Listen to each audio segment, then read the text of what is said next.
And she goes, equity.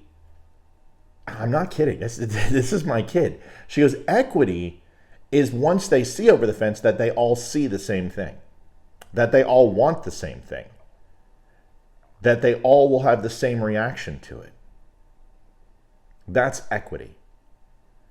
And in order to have equity, you must control people's potential, control their thoughts, control their ideals. And I had never really looked at it that way. And I'm like, where did you find that? Because you didn't come up with that on your own. She's like, well, I saw the first part on the meme with the fences, but it just kind of came to me when I talked about looking over the fence and it sounded good. And I'm like, it was excellent. Do you want the truth? Are you tired of being so confused? You feel like you're more f***ed up than the lies on the evening news? Well, just step right in. We can talk about Because I was just having breakfast with my daughter, and I was cooking behind me, and she changed her high school schedule. She was in middle school, so now she's in high school. My son's in middle school, so she goes in at 9 and starts a little bit later. And I think it's a good thing because it's going to get her prepared for the work schedule. But I wasn't expecting her home, so when she walked up, she's like, "Good morning," and I jumped out of my skin. We sat down and had a conversation about breakfast and, waking up and high school and her classes and kids. And I just noticed something, is that she was really happy. And it made me happy. And it was infectious. And I started thinking about the word joy. And to be jovial or joyful. And I think that was the focus for the Democrats this week, is you heard the word joy. And we go back and we look at Obama's campaign with hope and change, and there's always a slogan.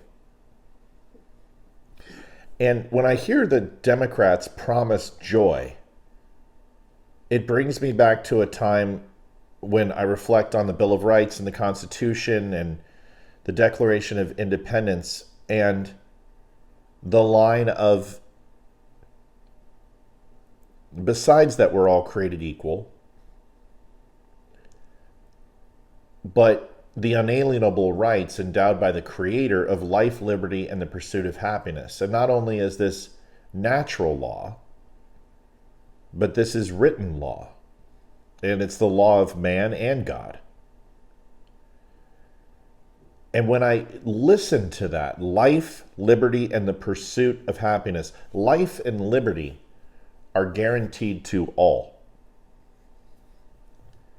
The pursuit of happiness is not guaranteed. And my daughter said it best. And I always love it when people come on and go, my 4-year-old was sitting at the table with me, and they looked up all of a sudden and said, "Father, I'm pontificating the demise of the moral code and the fabric of society. And Father, what do we do?" And this conversation never took place. But this one did. And my daughter looked at me and she said, "How can the Democrats sell joy? And we all have the right to life, liberty, and the pursuit of happiness." And once again, I felt joy that my daughter has grown up to be a smart and strong young lady, unbeknownst to her father's ability to try to turn her into a boy, she says. She got me a coffee mug that said, "I want to thank my father for treating me like the son he never had. I have a son." And when I started to think about it after she left and I gave her a hug and I watched her go to school, I truly felt joy. So I started to think, with my work in the government, work in the military, through voting, working as an independent contractor for the government, and my interactions with the government through FEC or through government agencies and bodies doing fundraising for Comcast, or political action committees, or working in the governor's office, or working with state legislators, whatever it be in my life, the government has never brought me joy. Not once. I may get a paycheck, or I may do something in the military that pushed me past my limits, but that was me. That wasn't the government doing it. So when I hear Democrats say joy is on the ticket, when we all know it's not joy, it's abortion, and to expand the government and expand the Supreme Court seats and hold on to power. We know what it's about. I went and I looked over at the Republican Party and I said, okay, what's the message of the GOP? And they're not selling joy. They're not selling hope. They're not selling change. The thing that the Republicans are saying is that they're not going to take your joy away from you. And to me, it's profound, because that is completely the literal definition of the GOP versus liberals in the DNC. Is they are promising hope and change and joy for every American, which is equality in their eyes, but truly it's based on equity. Socialism. Everyone has equal portions of nothing or equal portions of something. We all get to the same result. And once again, my daughter blew me away. And she goes, I want you to imagine a fence. And you've got a 5-foot person with a 5-foot fence, a 4-foot person with a 5-foot fence, and a 3-foot person with a 5-foot fence. Equality is going ahead and taking a 2-foot box for the 3-foot person and a 1-foot box for the 4-foot person to create a 5-foot fence with 5-foot people looking over. That's what equality is. The opportunity, same thing. That they all will have the same reaction to it. That's equity. And in order to have equity, you must control people's potential, control their thoughts, control their ideals. And I had never really looked at it that way. And I'm like, where did you find that? Because you didn't come up with that on your own. She's like, well, I saw the first part on the meme with the fences, but it just kind of came to me when I talked about looking over the fence, and it sounded good. And I'm like, it was excellent. I'm blessed to have 2 children who are very interested in politics. And although my daughter doesn't want to get involved, she will if she has to. My son is head first. Like, he loves sports, and he said, this is the greatest Super Bowl. This politics is, I can't wait to watch the election. When you cast your vote in November, ask yourself the following question.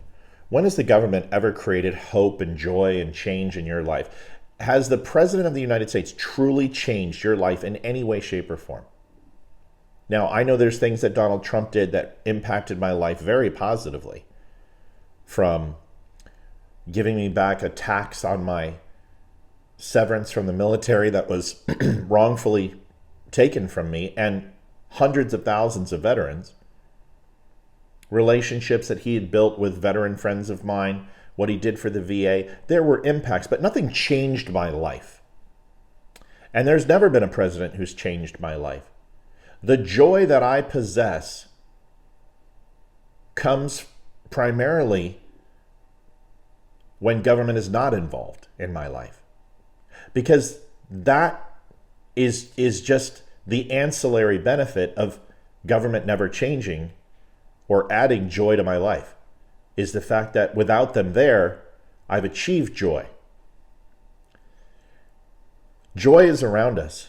It's how we perceive things. It's how we see things, whether it's through God or whether it's through a sunny disposition or waking up and having a conversation with your dad, hugging your kid a little tighter when you see that illegal immigrants came up and raped a 12-year-old and killed her, and you look at your own daughter and you share a moment where you both are just appalled at the news and can't understand why anyone would do that. And although you may share things that are sad or tell stories that are downtrodden compared to talking about a great day or playing volleyball or watching something on TV or a great movie, joy is found by realizing and disseminating a new way to look at something. And the only way that I've learned to look at life differently is experiencing and addressing the things that are truly bad have helped me realize and get to a place of good. We can pretend that the border is secure. We can pretend that financially the economy is wonderful for the middle class, that grocery prices aren't up, that inflation didn't do its damage and we're sitting at 25% increase in prices for the last 3.5 years with Biden in office. We can pretend that we had 800,000 jobs that we were told were created when the government's never created a job in its life, except creating more bureaucracy and federal government with massive amounts of payroll and employees in Washington, D.C. We can pretend that Kamala Harris can say Israel needs to be a secure state. It needs to find its sovereignty and happiness. And we need to stop the war, and Palestine needs to be free. You can't have all of those things. So we can pretend that we can secure the border and allow illegal immigrants in. We can pretend that we can go ahead and support Israel and Hamas at the same time. We can pretend that we can print money ad nauseum and get to a closer pitfall and cliff drop of the $50 trillion in debt. Because once we do that, it's ball game. Leroy and I have talked about that on the show many times. It's ball game if that happens. We hit 50 trillion, there's no recovery. We simply cannot produce the amount of money necessary to pay the interest, let alone the principal. The Democrats are promising joy. And the Democrats are promising that the Republicans are promising that they won't take it away from you. I'll take the party that doesn't want to take it away from me, who wants to limit government, stay out of my bedroom, stay out of my house, stay out of my church, stay out of my gun safe, stay out of my kids' lives and out of their pants. Not because they're promising to do anything miraculous, but the fact that what they are promising is to simply allow us to find our best path to joy and happiness, which is truly the best way. You can go to donaldtrump.com and his website and look up his platform, Agenda 47. And he has laid out 15 steps about what he wants to do for the U.S. Kamala Harris and Joe Biden had 3.5 years to make these changes. They're not going to make any changes. In fact, when they should withdraw from policy, they're going to tilt. They are going to go further to the left. There's 100 million people and souls that if they could speak up over the last 100 years who have been influenced, who have been stepped on, left behind by socialism and communism in this world. And I think if every one of them could speak, they would tell you that none of them had joy, that the government stripped it from them. So when Democrats say that they are going to have this race be about joy, I have to agree with them. One party wants to take it away with its policies and its feckless leadership, and the other party wants to help you get there through hard work, dedication to country, love of family, and whatever God you choose to follow. I know who I'm voting for. Thanks for watching this morning. I'll see you guys tonight, Friday, Red Friday. Go say hi to a veteran. Take care of veterans. Make sure they're doing okay. Make sure the joy in their life that they deserve is taking place. You can actually make that change by making a phone call and checking on one today. Doesn't take a lot. Just pick up the phone, make a call. See ya tonight at 7 p.m. Eastern. I think Damani Felder is going to be on. That will be exciting. Adjusting transmitter output. This is the Don't Unfriend Me Show with your hosts, Matt, Leroy, Amy, Olivia, and Mike. Geopolitics, military analysis, and election coverage. Coming to you live on the Spreely.tv network and all major social media channels at the DUM Show. Honest, direct, unfiltered. We can agree, we can disagree. Just don't unfriend me.